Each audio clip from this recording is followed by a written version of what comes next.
Hello po sa inyong lahat mga ka-crypto. Ako po si Pinoy Crypto Trader at sa video na ito ay atin pong pag-uusapan ang tungkol dito kay Dogecoin at saka si Shiba Inu, kung saan ay patuloy daw po silang nagdudugo. Ibig pong sabihin ay sila po ay patuloy na nakakaranas ng pagbagsak sa kanilang pressure.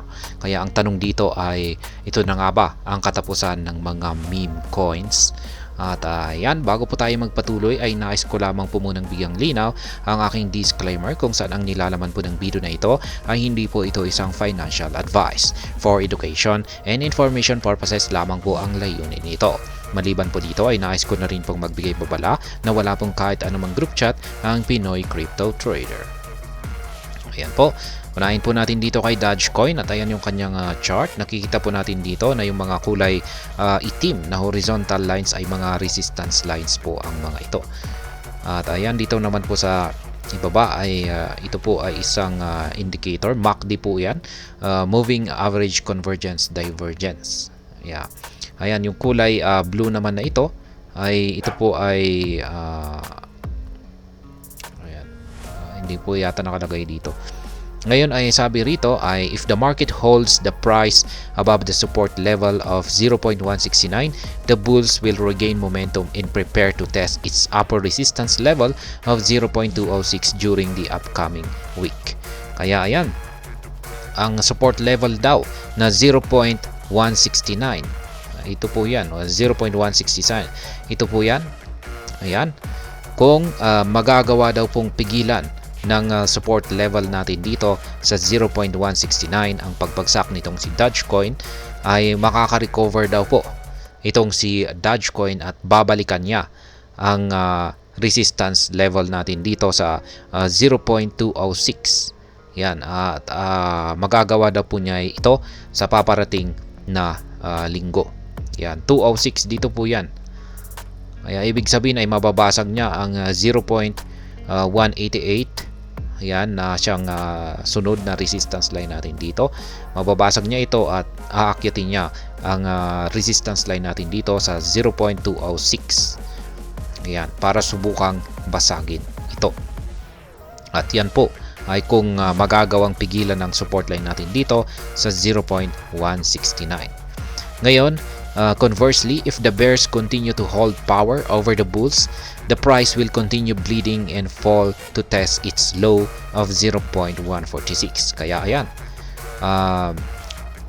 ang sabi rito ay kung yung mga bears ay nagpakita or nananatiling sila ang may control ayan, sa market nitong si Dogecoin or talo nila ang pwersa ng mga bulls, ay magpapatuloy po sa pagdudugo itong si Dogecoin at yan, mababasag yung kanyang support line dito sa 0.169 at siya po ay babagsak dito sa kasunod na support line natin dito sa 0.14680. Kaya yan po ang mangyayari kay Dogecoin. At dito naman po tayo kay Shiba Inu. Ayan, kung ano naman ang posibleng mangyari sa kanya rito. Ito naman po yung kanyang chart. Nakikita natin dito ang mga horizontal lines na nagsisilbi pong mga support at saka resistance line. At sa ngayon ay nandito naman po yung kanyang support line sa 40 digits 2370. At sa ngayon ay naglalaro po ito sa ilalim ng resistance line na 40 digits 27. At ayan, ang sabi naman po rito ay if the market pushes the price above the resistance level of 40 digits 270, the bulls will regain momentum and prepare to test its upper resistance level of 40 digits 33 in the coming time. Kaya ayan, ang sabi raw dito ay kung yung mga bulls ay talagang itutulak po nila ang market price ni Shiba Inu at babasagin at mababasag nito ang resistance level dito sa 40 digits 27, ay aakitin daw po nito ang sunod na resistance line dito sa 40 digits 33. Kaya yan, 40 digits 33 sa paparating na mga ilang araw. Yan, paparating na linggo. Kaya yan, mababasag po niya ang 40 digits 3 At yan, dito po siya talaga dito po siya babangga talaga sa sa sunod na resistance line natin dito sa 40 digits 33 kasi parang mahina yung 40 digits 3 na resistance line dito. Pero may malaking pero po rito. If the bulls fail to regain momentum, the SHIB price will fall to test its low at 40 digits 20 this month. Kaya yan, kung hindi raw po makabangon or makabawi ang mga bulls, ay magpapatuloy daw po ito sa kanyang pagbagsak sa presyo at pwedeng umabot ito sa support line na 40 digits 2. Dito po yan. At hindi po yung 40 digits 23.17 na ito. Mababasag yan. At babagsak siya hanggang dito sa 40 digits 20. Kung yan ay nagpatuloy na mahina ang mga bulls.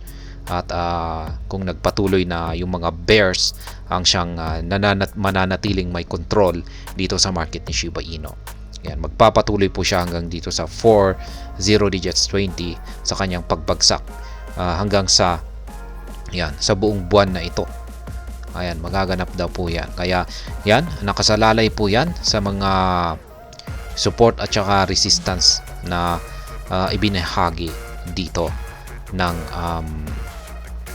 ng Coinpida News. Ayan, hanggang dito na lamang po tayo sa video na ito. Sana po ay inyong nagustuhan ang aking paliwanag dito. Kung inyo po itong nagustuhan, pakiclick lamang po ang like button nito. Para naman po sa mga bago lamang dito, kayo po ay aking inaanyayahan para mag-subscribe. Pakiclick na rin po ang bell icon nito dahil ito po ang siya magsisilbing notification nito sa mga bago kong videos na akin pong ina-upload sa aking YouTube channel na ito. Marami pong salamat sa panunood, ingat po tayo lagi, at God bless po sa ating lahat.